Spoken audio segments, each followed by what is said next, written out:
تین چیزیں اللہ نے بیان فرمائی ہے، ایمان اور ہجرت اور جہاد۔ آپ ان میں سے ہر ایک کو دیکھو کہ صدیق اکبر رضی اللہ تعالیٰ عنہ اس میں ہر فضیلت میں سب سے آگے نظر آتے ہیں کہ نہیں آتے۔ ایمان کو دیکھ لو تو اس میں شک ہی نہیں کہ وہ اعلان نبوت سے پہلے، ابھی حضور علیہ الصلوۃ والسلام نے نبوت کا اعلان نہیں کیا، وہ پہلے سے آقا صلی اللہ علیہ وآلہ وسلم کے مقام و مرتبے کو اور آپ کی فضیلت کو اور آپ کی نبوت کو جانتے اور مانتے تھے۔ وہ بچپن سے حضور علیہ الصلوۃ والسلام کے ساتھ تھے۔ اس لیے حدیث ہے کہ میں نے جس پر بھی ایمان پیش کیا اس نے تردد کیا،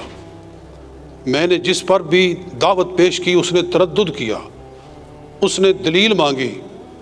سوائے ابو بکر کے کہ جب میں نے اس کو دعوت پیش کی تو اس نے بغیر تردد کے قبول کیا، بغیر کسی شک شبہ کے قبول کیا، کیونکہ ایسے لگتا ہے کہ وہ منتظر تھے کہ کب یہ زبان سے بول کر کہیں تو ہم ان پر ایمان لائیں۔ عملی طور پر تو وہ آپ کے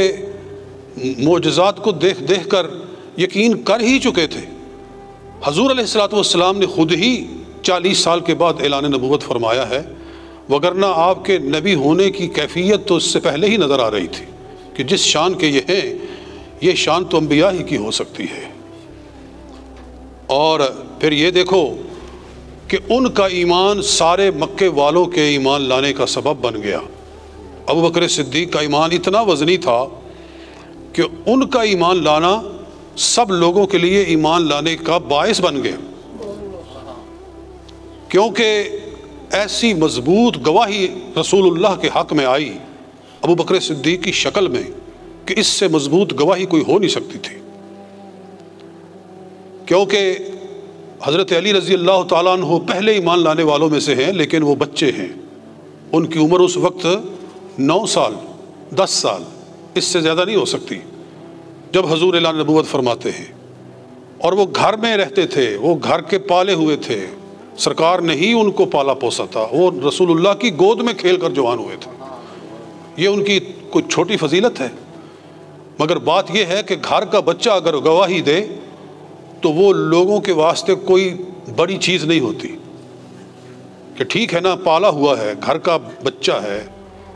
تو لوگ کہیں گے کہ یہ تو احسان مند ہے، پہلے سے اگر اس نے گواہی دی ہے تو یہ تو احسان مند ہے۔ اور حضور کے غلام ایمان لائے سب سے پہلے ایمان لانے والوں میں سے، تو وہ بھی کوئی ایسی گواہی نہ تھی کہ لوگوں کو مائل کرتی، لوگوں کے واسطے اس کے اندر اٹریکشن ہوتی کہ غلام ہے، اگر اس نے اپنے آقا کی بات مان لی ہے تو ٹھیک ہے، غلام ہے۔ اور پھر حضرت جناب خدیجۃ الکبریٰ سرکار کی زوجہ محترمہ سب سے پہلے ایمان لانے والوں میں سے ہیں، تو اگر بیوی نے دعوت قبول کر لی ہے تو گھر کی بات ہے۔ صدیق اکبر رضی اللہ تعالیٰ عنہ وہ ہیں جن کی گواہی سے سب لوگوں کی آنکھیں کھلی۔ اور میں ایک دعویٰ کرتا ہوں، کوئی اس کو توڑے، کوئی بڑے سے بڑا شیعہ توڑے اس کو، وہ لوگ جو کہ جناب صدیق اکبر کی فضیلت کو ماننے کے لیے تیار نہیں ہیں، لیکن اس دعوے کو توڑ کے دکھائیں، کوئی تفضیلی، کوئی شیعہ اس چیلنج کا جواب دے۔ ہم کہتے ہیں کہ سب سے پہلا آزاد مرد جو ایمان لایا وہ صدیق اکبر رضی اللہ تعالیٰ عنہ، سب سے پہلا آزاد مرد جو ایمان لایا وہ کون ہے؟ ابو بکر صدیق رضی اللہ تعالیٰ عنہ۔ جی، تو ان کی گواہی اور ان کے ایمان لانے سے پھر مکے کے اندر نور پھیلا، گویا جو بھی ایمان لایا وہ صدیق اکبر کو دیکھ کر ایمان لایا، کوئی حضرت خدیجۃ الکبریٰ کے ایمان کو دیکھ کر ایمان نہیں لایا۔ حضرت علی المرتضیٰ کا ایمان بڑا اعلیٰ ہے، میں نے پہلے کہا کہ ان کی یہ شان ہے کہ انہوں نے آنکھ کھولی تو چہرہ مصطفیٰ دیکھا، رسول اللہ کی گود میں کھیل کر بڑے ہوئے، ان کی شان میں کیا کمی ہے؟ مگر بات یہ ہو رہی ہے کہ کس کا ایمان لوگوں کے لیے قبولیت کا سبب بنا، کس کے ایمان نے لوگوں کو کھینچا حضور علیہ الصلوۃ والسلام کی طرف۔ تو وہ صدیق اکبر رضی اللہ تعالیٰ عنہ ہے۔ اور اسی لیے ایک حدیث ہے کہ نبی علیہ الصلوۃ والسلام ارشاد فرماتے ہیں، یہ حدیث امام سیوطی علیہ الرحمہ نے تاریخ الخلفاء کے اندر نقل فرمائی ہے، اور میں نے اپنی کتاب افسری صدیق اکبر کے اندر اس کو درج کیا ہے کہ آقا علیہ الصلوۃ والسلام ارشاد فرماتے ہیں، نہ حضرت عمر فرماتے ہیں، حضرت عمر کہتے ہیں رضی اللہ تعالی عنہ، لو وزن ایمان ابی بکر بایمان اہل الارض لوزن ایمان ابی بکر رضی اللہ تعالی عنہ، کہ اگر ایک پلے میں تمام روئے زمین کے لوگوں کا ایمان رکھا جائے اور دوسرے پلے میں جناب صدیق اکبر کا ایمان رکھا جائے تو ابو بکر صدیق کا ایمان تمام اہل زمین کے ایمان سے بڑھ جائے گا، اس لیے کہ ان کے پلے میں سب کا ایمان آتا ہے، ان کی وجہ سے ایمان پھیلا ہے، ان کی وجہ سے دین کا نور پھیلا ہے۔ اور یہ بات میں نے شاید پہلے بھی بتائی کہ عشرہ مبشرہ 10 سب سے بڑے صحابہ ہیں، ان کو عشرہ مبشرہ کہتے ہیں، ٹاپ 10 اسلام کے، ان میں سے 7 وہ ہیں جو صدیق اکبر کی وجہ سے ایمان لائے ہیں،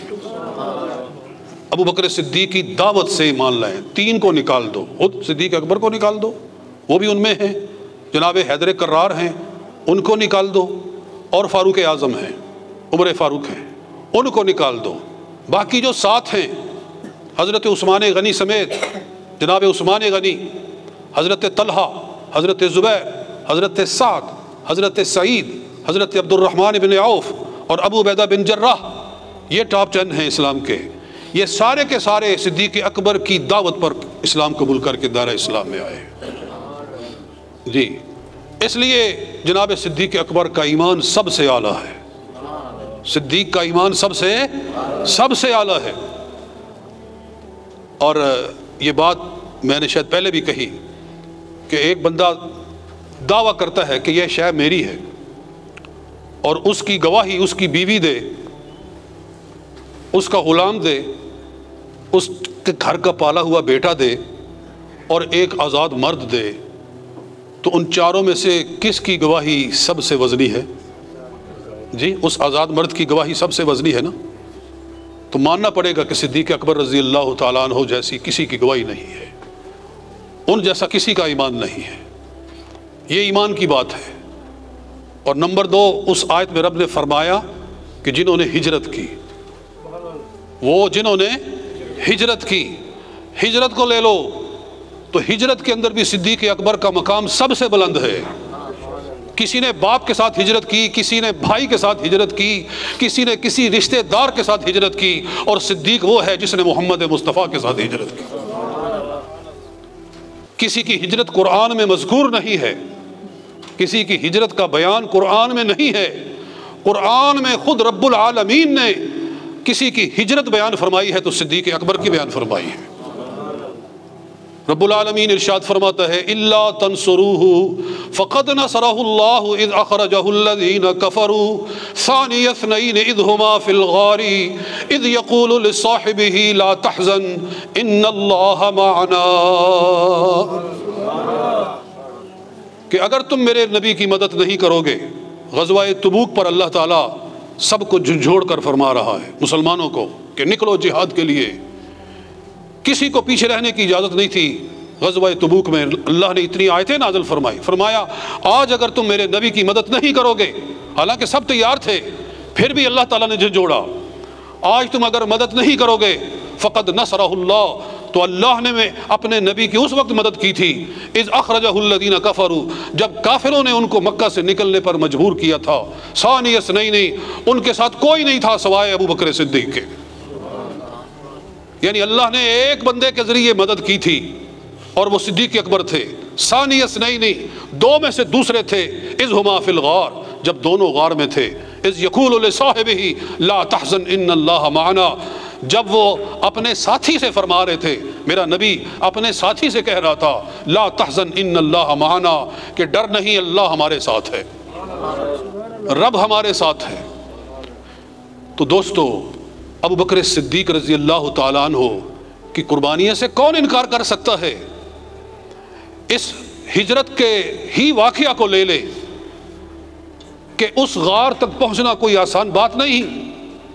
آپ میں سے بہت سارے لوگ وہاں گئے ہیں. غار ثور کے اندر میں جب جوان تھا، میری عمر غالباً 25 سال 26 سال اتنی ہوگی، میں نے اس وقت ایک چڑھائی کی تھی، صرف ایک مرتبہ، اور پھر اس کے بعد پھر دوبارہ ہمت نہیں پڑی. اس کے بعد یا موقع نہیں ملا یا پھر ادھر توجہ نہیں ہوئی. اور جب انسان بوڑھا ہو جاتا ہے تو پھر تو بہت ہی مشکل ہو جاتا ہے. لیکن جناب صدیق اکبر رضی اللہ تعالیٰ عنہ کی اتنی ہی عمر ہے جتنی رسول پاک کی ہے، 1 سال یا 2 سال کا فرق ہے. اور سرکار جس وقت گئے تھے تو کتنی عمر تھی آپ کی؟ 53 سال. جی 53 اس عمر کے تھے. اور اتنی ہی قریباً عمر حضرت ابو بکر صدیق کی تھی، دونوں ہم عمر ہی تھے. تو جب دیکھا کہ رسول پاک کے پاؤں زخمی ہو رہے ہیں تو صدیق اکبر نے رسول اللہ کو اپنے کندھے پہ اٹھا لیا اور اپنے کندھوں پہ اٹھا کر اوپر تک لے گئے. اور ایک شیعہ شاعر ہے، شیعہ جس کے شیعہ ہونے میں شک نہیں، ایرانی شیعہ، اس کا کلام میں کئی دفعہ پڑھ کر سنا چکا ہوں اور اپنی کتابوں میں بھی کئی دفعہ اس کو نقل کیا ہے، کہ وہ کہتا ہے کہ چو رفتند چندی بدامان دشت، قدوم فلک سائے مجروح گشت، ابو بکر آجا بدوشش گرفت، ولے زی حدیث است جائے شگفت، کہ در کس چنی قوت آمد پدید کے بارے نبوت توانت کشید. اور پھر آگے جا کر کہتا ہے کہ باہر جا کے سوراخ یا رخ ندید، کبارا بدرید وہاں رخ نچید، وہ آن رخنا اے ماندہ آن یار غار، کفے پائے خدرا نبود استوار. کہ اپنی قمیض کو پھاڑا اور جتنے سوراخ تھے سارے کے سارے بند کیے، اور ایک سوراخ جو رہ گیا تھا وہاں رخنا اے ماندہ آن یار غار، کفے پائے خدرا نبود استوار، جو ایک رخنا رہ گیا تھا اس پر یار غار نے اپنی ایڑی کو ٹکا دیا. جی یہ ایک شیعہ کہہ رہا ہے. تو پھر اس سے بڑھ کر آپ کی صداقت کو کون بیان کرے؟ اللہ تعالی ہمیں ہمیشہ آپ کا خادم اور غلام رکھے. وآخر دعوانا الحمدللہ رب العالمین.